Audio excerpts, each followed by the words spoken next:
Donc bonjour, moi je m'appelle Axel, j'ai 31 ans et je vais vous raconter qu'un switch ça ne veut pas forcément dire monter sa boîte ou se lancer en freelance, mais que ça peut vouloir dire juste changer de boulot et continuer à devenir salarié, c'est-à-dire prendre un peu moins de risques peut-être que tous les autres gens ici. Donc moi en gros j'ai un parcours on va dire relativement classique, j'ai fait une prépa, une école de commerce. En arrivant en école de commerce je me rendais quand même compte que j'avais pas tout à fait le profil de mes petits copains d'école, mais que j'allais quand même trouver une place. Et donc en fait en sortant je me suis plutôt dirigée vers le monde de l'art contemporain, de la culture, qui sont des mondes qui me passionnent personnellement, et donc je me suis dit je vais m'épanouir professionnellement là-dedans. Super expérience, j'ai passé notamment 5 ans au Louvre, donc où j'étais au service du mécénat, et puis au bout de 3-4 ans, je commençais à me dire, bon bah voilà, c'est cool le Louvre, mais bon, c'est quand même une grosse administration publique. En fait, c'est quand même sympa d'avoir un peu d'initiative privée, un peu de sens économique dans tout ça. Donc je commençais à me dire peut-être qu'en fait, c'est quand même plus vers le privé que le public que j'ai envie de m'orienter. Et puis surtout, en fait, je me disais, j'ai pas envie d'aller faire la même chose ailleurs ou de monter un grade. En plus, je savais que j'étais quand même dans une administration publique avec un joli petit plafond de verre au-dessus de moi qui faisait que même si je montais un peu, il y aurait toujours un niveau auquel je n'accéderais pas. Donc une certaine frustration d'avance à me dire, je vais essayer, puis en fait, je vais pas arriver tout en haut.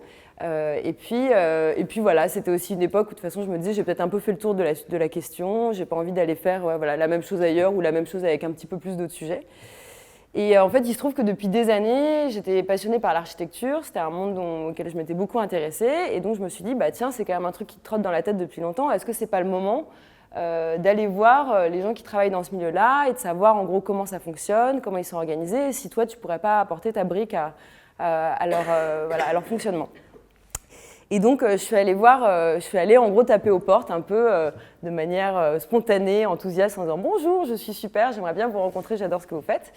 Et puis, en fait, on se rend compte que ça marche de faire ça. Donc ça, c'est vraiment effectivement le premier conseil.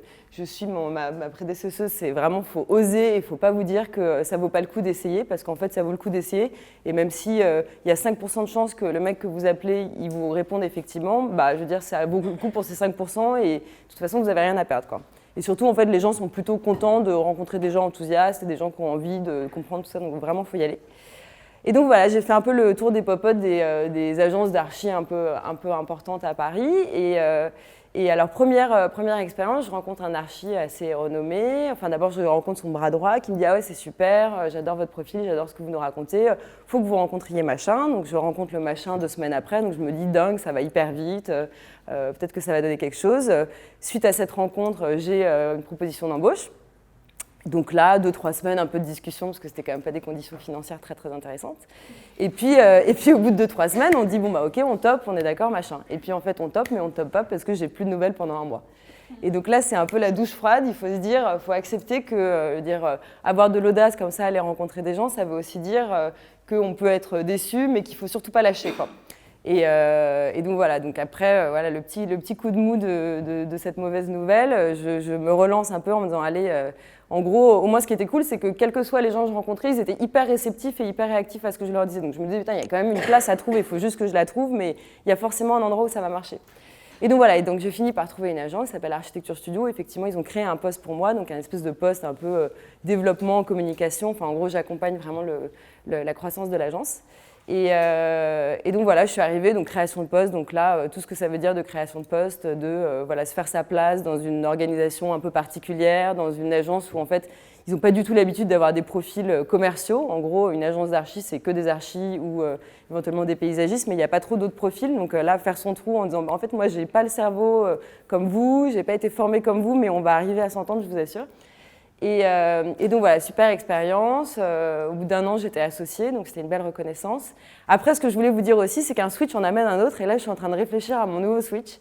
Parce que, en fait, ce dont je me suis rendu compte aussi, c'est que dans cette première réflexion, j'ai beaucoup pensé secteur, de la même manière que je l'avais fait en sortant d'école, en fait, en me disant j'adore la culture, je vais aller bosser dans la culture. Là, je me suis dit j'adore l'architecture, je suis sûre qu'il y a une place à prendre pour quelqu'un comme moi, donc je vais aller bosser là-dedans. Et en fait, je me rends compte aujourd'hui que j'ai peut-être eu une réflexion un peu trop contrainte, on va dire.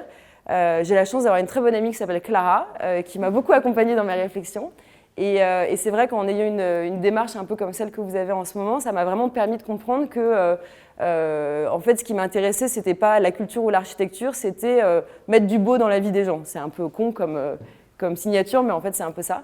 Et que donc, en fait, ça voulait dire plein d'autres choses. Et donc, ce qui fait qu'aujourd'hui, dans le nouveau switch auquel je suis en train de réfléchir, je suis vraiment dans une réflexion où je me dis, est-ce que ça répond en gros à mon pourquoi, quoi, au sens que je veux donner à mon job, mais c'est des boîtes qui peuvent aller voilà, du monde de l'hôtellerie au monde de l'intérieur, en passant par, je sais pas, enfin, tout ce que vous pouvez trouver de beau, bah, moi, ça me plaît, en fait.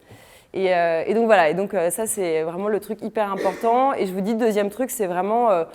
faites confiance aux gens et appuyez-vous sur tous les gens que vous pouvez rencontrer. N'hésitez pas à même taper à des portes de gens qui vous semblent complètement inaccessibles parce qu'en fait, une rencontre, même si elle ne se transforme pas le lendemain, bah, ça peut être pour l'après-demain ou même pour dans 10 ans. Et en fait, rien n'est perdu. Et là, je vois même que dans mon nouveau switch, les gens que j'ai rencontrés il y a 2 ans quand je réfléchissais à ce poste-là sont aussi des atouts. Donc vraiment, il ne faut jamais lâcher, il faut y croire. Et tant que vous êtes un peu enthousiaste et que vous avez envie, ça marchera. Voilà.